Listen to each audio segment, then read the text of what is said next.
10 Best Wine Places in the World. Humans have enjoyed wine for almost 6,000 years, and the love for it has only doubled with time.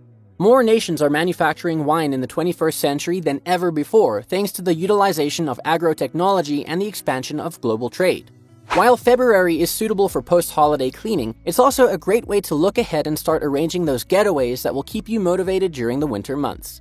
All travel should be liberating, but the most satisfactory experiences are unquestionably those you will have while sipping a bottle of wine. First and foremost, congrats if you've already visited the world's most prestigious wine regions, but our list has something more amazing for you.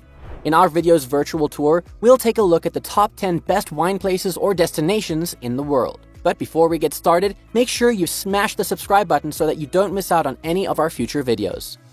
The one that tops our list is number 1, Paso Robles, California. Paso Robles lies halfway between San Francisco and Los Angeles on California's central coast. Although Californian onophiles are familiar with the lovely city and nearby wine country, the location is still relatively unknown on a national and worldwide scale. It's a pity because Paso has award-winning vineyards situated against breathtaking scenery that surpasses anything in the state.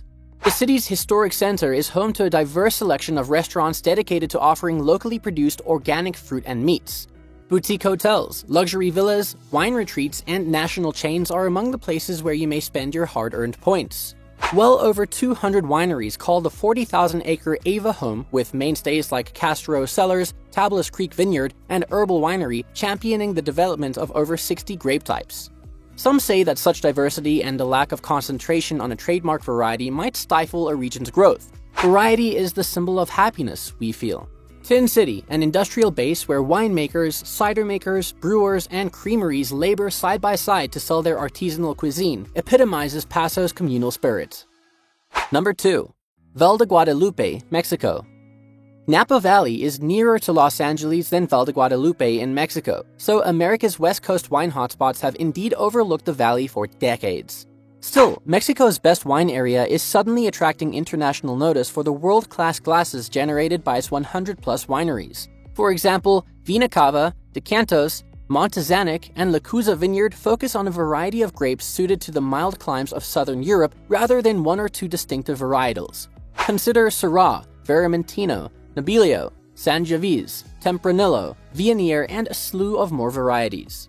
Farm-to-table dining and multi-course sampling menus from recognized chefs such as Diego Hernandez, Drew Deckman, and Javier Plasencia complement the elevated winemaking. Finca Altozano, perhaps the region's hottest restaurant, is run by the latter. Number 3. Uco Valley, Argentina. The Uco Valley, an elevated sub-region of Argentina's Mendoza area, provides stunning vistas of the Andes Mountains and some of the best wines produced in South America. Although Argentine Malbec is well-known and well-liked worldwide, a handful of winemakers in the Uco Valley are attempting to create new sub-appellations and emphasize the region's diverse terroir, which is frequently overlooked. Many of these wines are exported, but a trip to the area provides a once-in-a-lifetime opportunity to sample single vineyard bottlings and boutique ventures that aren't made in significant enough quantities to be shipped. In the Uco Valley, a handful of modest, sophisticated hotels cater to the burgeoning ecotourism business. Casa de Uco, for example, is a property with a lot of potential. Number 4. Piedmont, Virginia. The steep Piedmont area of Virginia has positioned itself as an appealing and convenient wine tourist attraction in the United States. The Monticello Wine Trail is centered in Charlottesville, about an hour and a half southwest of Washington, D.C. The route, named after President Thomas Jefferson's old house, has over 30 member winemakers within a 25-mile radius of Charlottesville. All of the state's most outstanding wineries are members, including Barboursville Vineyards, Early Mountain Vineyards, Jefferson Vineyards, and Veritas Vineyard and Winery. With wine tours, sampling rooms, and award-winning eateries, each of these estates provides a refined guest experience. The centerpiece of your vacation should be a tour of these 35 wineries that form up the route. Annual events named the Taste of Monticello Wine Trail Celebration gives an opportunity to sample the region's excellent wines all in one place. For history enthusiasts, Thomas Jefferson's Monticello residence is accessible for public visits. In addition, it is the first property in the United States to be classified as a UNESCO World Heritage Site. Meanwhile, the pedestrianized downtown mall in Charlottesville provides excellent dining, specialty shopping, and the straightforward enjoyment of people watching while sipping coffee at one of the many outdoor cafes. Number 5. Tenerife, Spain. Many of the most intriguing wines are produced on the island territory of Tenerife, which is now enjoying an exciting winemaking rebirth. The dominant volcanic mountain divides Tenerife into north and south regions, making it the biggest of the 7 Canary Islands. The island's southern zone is hotter, drier, and sunnier, making it a favorite year-round tourist destination for Europeans. On the other hand, the north is colder and more humid, making it ideal for high-quality viticulture. Tenerife's well-established winemaking route and the bulk of its corner stores and wineries will be northeast of the island, near San Cristobal de la Laguna. Visitors may sample various indigenous varietal wines, such as the delicate Listán Blanco, Listán Negro, and Baboso Negro, vinified into robust, flinty reds. Right now, the most exciting bottles are from Listán Prieto, an old red varietal that's making a comeback worldwide. When you need a quick nap after tasting some wine, head to the island south to enjoy the sea, sun, and beach. Teide has several hiking paths for adventurers and serves as a winter off-season workout for many of the world's best pro cyclists. Number 6. Porto, Portugal.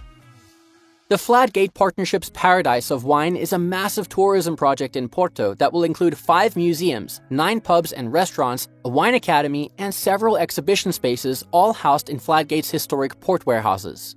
The experience intends to underscore Portugal's relevance as a world leader in cork manufacturing, not merely a historical winemaking nation.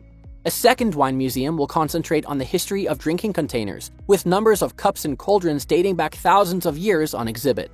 Because of Porto's closeness to the Douro Valley, which can be reached by boat, rail, or vehicle, seeing open wineries while staying in the city is an option. However, with a bustling eating scene and local appetizers to try, you might be forgiven for deferring that trip until a later date. Number 7. Cape Winelands, South Africa. With direct and non-stop flights from New York to Cape Town being available, visiting South Africa's Cape Winelands, home to some of the country's most prominent vineyards, is simpler than ever. It takes only 45 minutes from Cape Town to wine country, and organized shuttle services make day visits possible. Staying in the region, with luxury lodgings in Franschhoek, Stellenbosch, and Paarl, is preferred, allowing for a far more unhurried exploration of the winelands.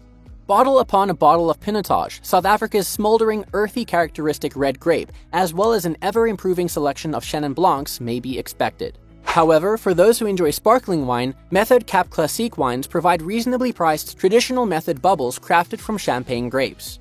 There are culinary possibilities from roadside farm stalls, a feature of South African culture, to meticulously planned meals in winery restaurants. A handful of the region's vineyards even include plush premium golf courses for golfers looking to improve their handicaps. Number 8. Languedoc-Roussillon, France. Jazz à l'Hospitalet, an event held and organized by famous winemaker Gerard Bertrand, is the biggest ticket of the year for instrumental wine fans. Every year, the event is held over 5 days at Bertrand's 38 Chateau à l'Hospitalet, an integration that includes a cultivated wine estate. However, it's not the core reason to visit the area. Bertrand's estate is beyond Narbonne town, which remains inside the Corbières AOC. Corbières is the most prominent appellation in the Languedoc-Roussillon area, with 5 recognized wine routes comprising hundreds of organic and biodynamic vineyards. Narbonne is only 10 minutes away from the Mediterranean Sea, a possibility made all the more appealing by the Mediterranean climate's year-round sunshine. Number 9. Campania, Italy. Italy is the world's 5th most visited country, with over 60 million visitors per year. While this implies no more unrevealed regions, places like Campania haven't had the attention that they deserve. Campania is renowned for Naples, the Amalfi Coast, Mount Vesuvius, and the Pompeii ruins, all located on the eye of Italy's boot. The region specializes in wines created with indigenous native varietals, including the red grape Aglianico and Fiano, and the white grapes Greco and Falangina for those with an oenological orientation. Of course, the area itself is the most excellent place to sample Campania's juicy, acidic reds and nuanced seafood-friendly whites. Visitors may use Naples as a campsite and make everyday trips to the region since the manufacturing center is 50 miles east of the old city. Alternatively, they may set up shop in and around towns like Avellino and Taurasi in the heartland of wine country. Skip the summer crowds and enjoy friendly, cooler temperatures by visiting late spring or early fall.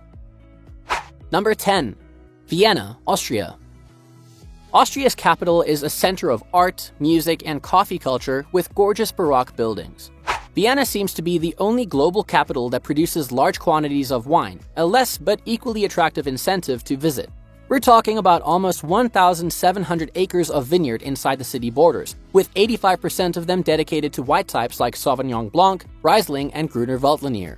Autumn is the most fantastic time to visit Vienna's vineyards when the city holds its annual wine hiking day.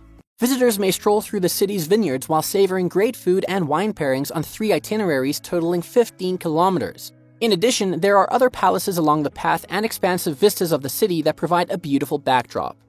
Now, it's enough of a virtual trip with us, so pack your bags and step your foot into these wine destinations. That concludes today's video, everyone. Let us know which of your preferred destinations you'd like to visit in the comments section below. We hope that you enjoyed this video. Please give it a big thumbs up, and if you're seeking out more fascinating stuff, please subscribe for more interesting content.